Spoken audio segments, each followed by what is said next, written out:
I want you to help someone build an ideal farm following your principles. What are the key ideals that you will help them or just guide them to ensure like they become a successful farmer? So, number one, which is your nearest market? Number two, what kind of soil you have? Number three, what are your neighbors growing? Number four, I'm assuming that the farmer wants to grow naturally, organically, and he wants to phase out the chemicals and pesticides and fungicides from his farm. Plant a few trees. So when you talk of few trees, you can plant guava tree, you can plant orange tree, you can plant avocado tree, or whichever trees which will grow. So because it's a 1 acre farm, so you just say plant a few trees. You don't want to guide which trees. He will know. If he wants, we can tell him some moringa trees because there are reasons for it. Because over a period of time, you get the biomass and your farm, the organic matter and the soil organic carbon will keep on increasing if you have the more the number of trees. Once he has identified where he wants to sell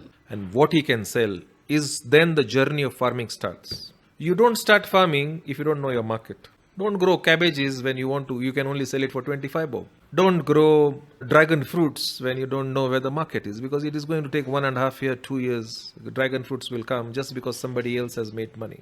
Because you're a smallholder farmer. So smallholder farmers, according to me, water is the key issue. So if that person is dependent on only rains, I will suggest that he should not do farming. See, irrigation, when I say irrigation is you need a source of water. When you have source of water in 1 year, you can get more than 3 crops. That is when the game changing things happen because you're making it highly productive. When we talked of productive, when we compared human beings and things. So water is something you need. And now when you do organic farming, you also know that the amount of water you need for your farm is at least 80-90% less than conventional farming. So I would like them to mix as many different crops on their farm as possible. Every farm will be different because depending on what he chooses, he can sell. And then you can do it. So you can have some chilies on this side, you can have some strawberries here, you can have some other things here where you have got separate. So on one patch, say it's a cold area like Limuru and you have put in some carrots or some beetroots. You can't do the same thing if you are in Kajiado because they will not grow properly because it's hot. So in Kajiado side or sides where people are growing a lot of tomatoes and other things, we'll focus on maybe oranges. Because now, pixies, they grow very well there. I used to eat pomegranates 3 years ago when did not know. I used to eat imported pomegranates from Spain for 3,500 shillings a kilo. Right now I don't. But locally, the farmers are not even getting 1,000 shillings for a kilo for their pomegranates. So there is multiple things which can be done. But what I'm saying is, if we take care of the soil, I can assure you, whatever you're growing, it will come out.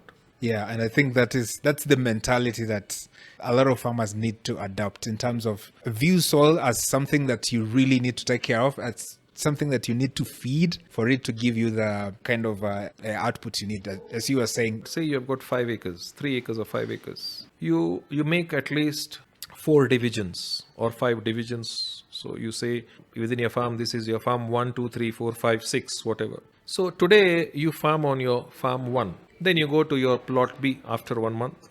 You planted it.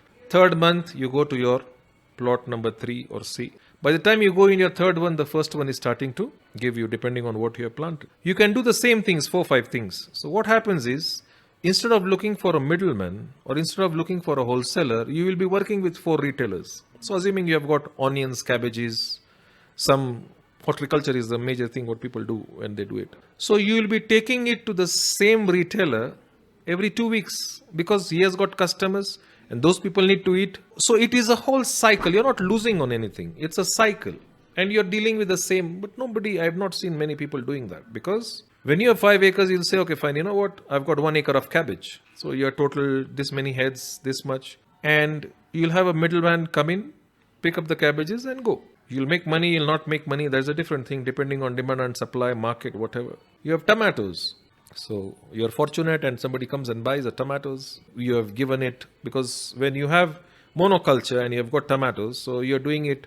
So this is the drastic difference in how you plan your farm. You can't have a monoculture and then you plan that you want to do it organically. It will not work. It will work in a commercial way because now your input cost will be coming higher because our main thing is whatever is coming from your farm, you're able to sell. So earlier, if you're getting 10 tons of tomatoes, I'm going to give you 10 tons of mixed things. But in the second season, I'll give you 15 tons of mixed things because the trees will start giving something. The fertility of the soil is also increasing because of the compost and everything you have given. Like in one of the farms, when the maize was grown, he got 5 cobs of maize on one stem. Okay, out of this, 3 were fully grown, 2 were not grown. So, here you have got a big different problem. There is a coffee farm where the coffee tree started bending because of too many fruits. So the problems can come in a very different way. So the mixing is different for each farmer. And you see, as you know, we say every individual is different. So every farm is also different.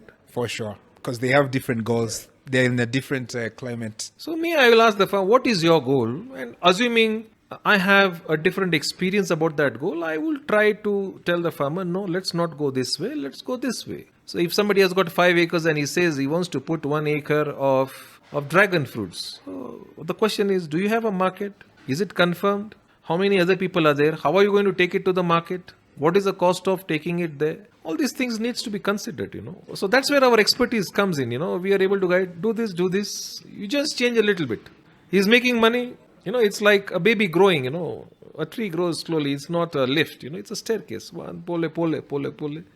We reach where we want to reach. And I'm telling you 100%, small scale farmers, if they work on these simple principles of what they're growing, where they are near to the market, they take care of the soil, sky is the limit.